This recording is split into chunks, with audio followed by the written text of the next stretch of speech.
All right, welcome back to From A to Arbitration. And I don't know if you folks want to pay attention to me or not. I have just spent about 20 minutes looking for my glasses so that I could read something to you, only to realize that they're on my face. So we hopefully we'll have a good episode today. But today we're going to be talking about the PS Form 1769 accident report. It's now called the PS Form 1769/301. That's due to OSHA. So we're going to be talking about the PS Form 1769 and how we can use that to our benefit. And I have used that to my benefit before, not only in cases that I have dealt with grieving, but also cases that I have dealt with in arbitration. And I'll tell you about one of those in a second. But what happens is a carrier has an accident, and management goes out and they investigate this accident at the scene.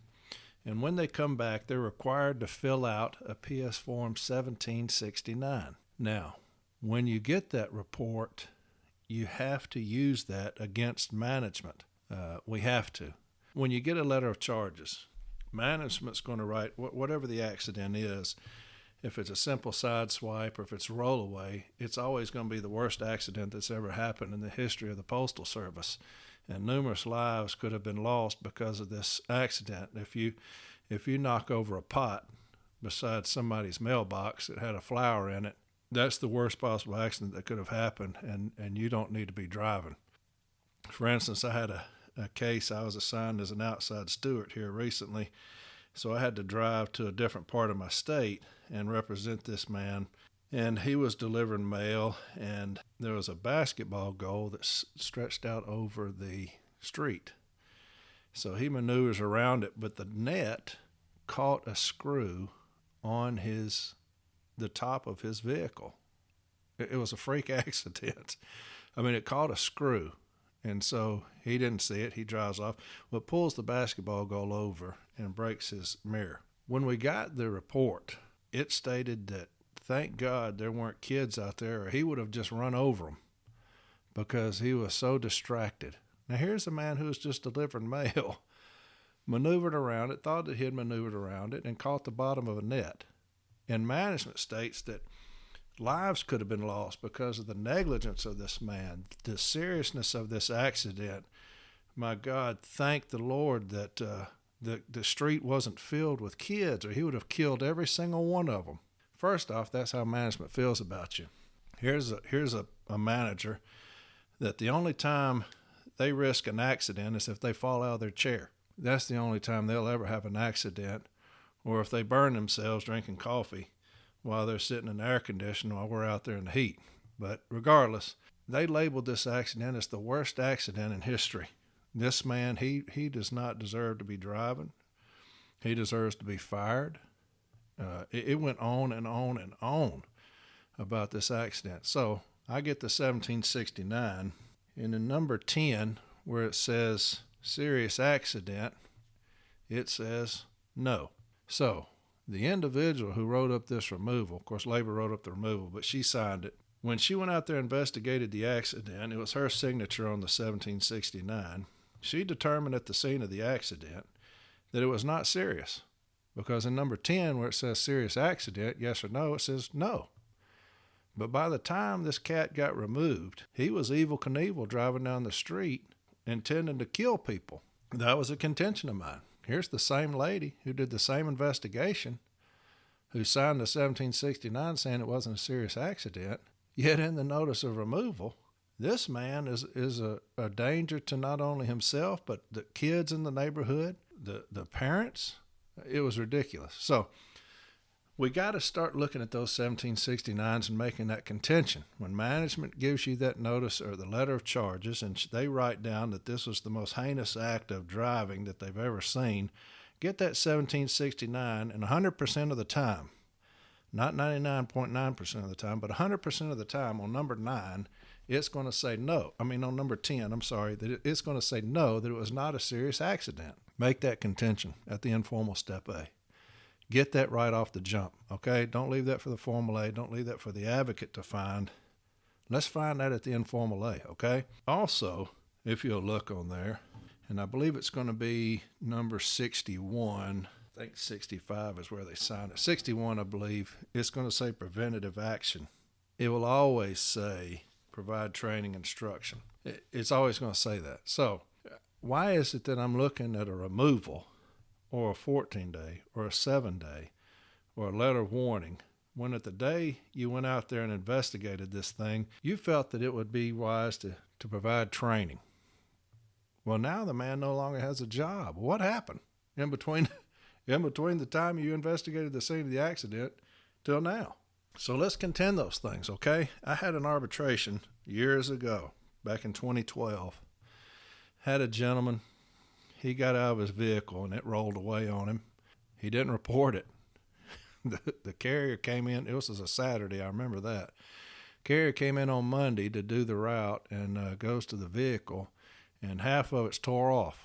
And so he reports it to management, and they go up to this guy, and it's like, what happened to the vehicle? You know, the next day he comes in, and they're like, what happened?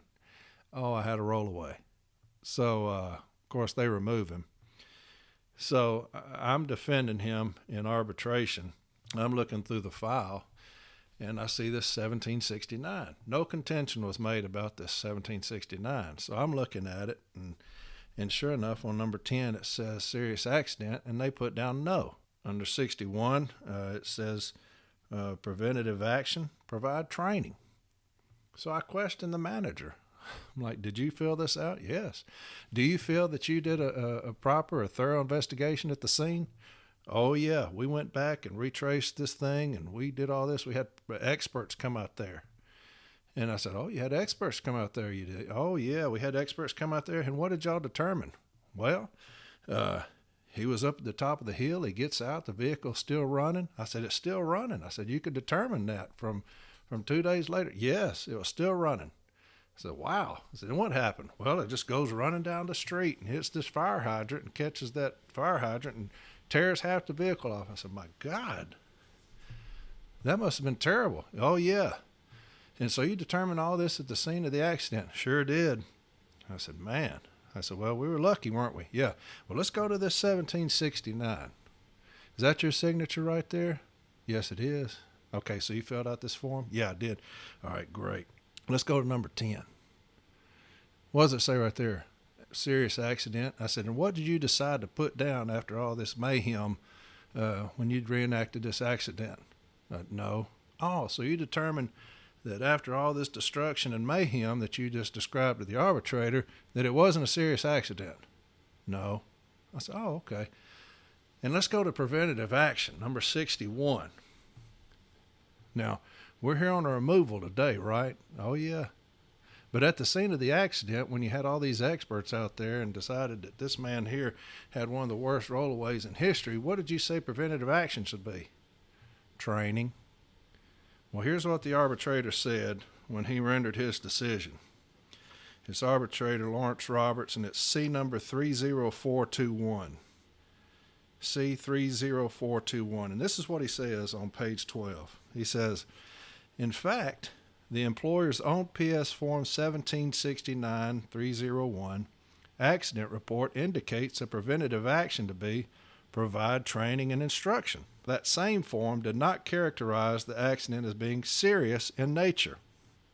This simply does not coincide with the discipline that was issued in this case. Given the fact the accident was labeled as not being serious, I'm of the considered opinion that removal action taken by the service in this instance is clearly punitive. So, that's what the arbitrator determined because we addressed the 1769. We have got to start making those arguments. Like I said in an earlier episode, I don't generally think arbitrators want to remove carriers. I don't. And I think that if it's of nature that they can determine in their minds, hey, we'll bring this cat back, maybe with no back pay, whatever. Let's make every argument that we can. Every single argument that we can make, we need to make it. Because you never know what that arbitrator is going to hang his hat on. Management wants to fire us, period. They want to get rid of us. we have to understand, and I don't know why. I don't know why they dislike us so much. I don't know what the disdain is for the letter carrier, but we're in a fight. We're in a fight every day out there on that working floor, okay? So when we get an accident, one of the weapons we can use is this 1769. We've got to start doing a better job of contending that. When you get that discipline, and it talks about how serious this accident, count how many times on that report it talks about serious accident. I always do that as an advocate. I'll count how many times on there. It'll be 6 times on here that they say how serious this accident is. It just doesn't coincide with that 1769 where they labeled that it was not at the scene of the accident. It just doesn't. So make sure that we contend that. It's very simple. Management in their letter of charges states that the accident was serious on 3 or 4 different occasions, yet this same manager who issued this discipline signed the 1769 and she labeled it at the scene as not being serious. Something just doesn't mesh here. And then in the 1769, they said, hey, we're going to require training. Okay, we'll take that.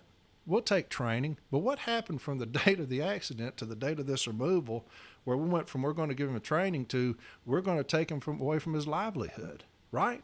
So let's contend those things. Let's make a contention about that at the informal step A, because when the formal A gets it, that's less work he has to do, because I promise you, the formal A, when they get this discipline, man, they are jumping around like their hair's on fire. They're looking, they know what to look for. They know the little nuances to look for, the little things in there that a lot of informals don't know, just because they've dealt with it so much.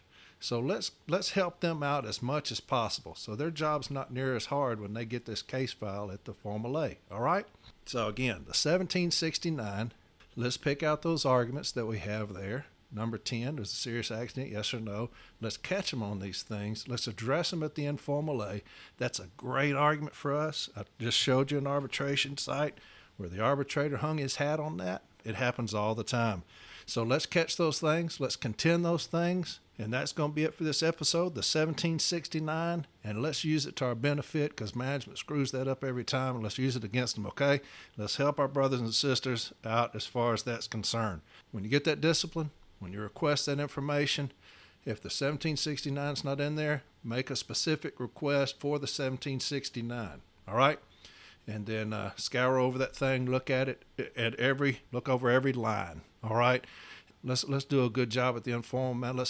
Let's get some contentions together that are fantastic and help our formal layout. So that's going to be it for this episode, the 1769. Hope it helped y'all. And y'all have a fantastic rest of the day. And I'll see you on the other side. And we'll talk some more about some accidents. I don't know what about, but we'll have fun doing it. So y'all take care of yourselves, and I'll see you on the other side. Bye-bye.